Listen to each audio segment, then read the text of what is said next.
तर हे सगळं करून संभाजी महाराज हिम्मत नाही हारले. हे जंजिरा किल्ल्यावरून 8 किलोमीटर लांब म्हणजे ह्याच्या पलीकडे असंच बेट होता. त्या बेटावर जाऊन किल्ला बनवायची सुरुवात झाली.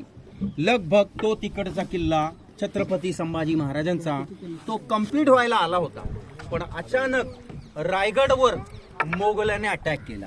आता रायगड म्हणजे छत्रपती शिवाजी महाराजांची राजधानी आहे. तर रायगडची रक्षा करण्यासाठी संभाजी महाराज आपली पूर्ण सेना घेऊन रायगडला पोहोचले. नंतर ते तिथून कधी परत नाही आले. म्हणजे तो किल्ला अर्धाच राहिला. नाव काय त्या किल्ल्याचा पलीकडे जे किल्ला आहे त्या किल्ल्याचं नाव आहे पद्मदुर्ग. काय नाव? पद्मदुर्ग.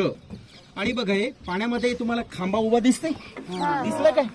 हे अजून बरंच उंच होतं. हे पडलेलं आहे म्हणजे इथून 40 फूट अजून उंच होता. ह्याला मराठीमध्ये म्हणतात दीपस्तंभ, इंग्रजीमध्ये म्हणतात लाईट हाऊस. आता पाण्याला भरती सुरू झाली आहे.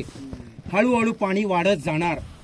6 वाजता हे तुम्हाला दगड दिसणार नाही, पूर्ण पाणी वर चढणार. कदाचित कोणतीही बोट यांत्रिक असू दे किंवा अशी असू दे, बोट जर आतून गेली तर बोटचा ऍक्सिडेंट होणार. बोट आदळते दगडावर. त्यामुळे ते सिग्नल आहे त्याच्या बाहेरून जा, जवळ येऊ नका. हा किल्ला बांधला गेला ते काळापासून आहे. दिवसाळे तिथे झेंडा लावायचे आणि जसं रात्र झाली अंधार पडला इथे लालटेन म्हणतात ना, दिवे लावायचे. तर ह्याला दीपस्तंभ म्हणतात. कदाचित ह्या किल्ल्यावर जर चारी बाजूनी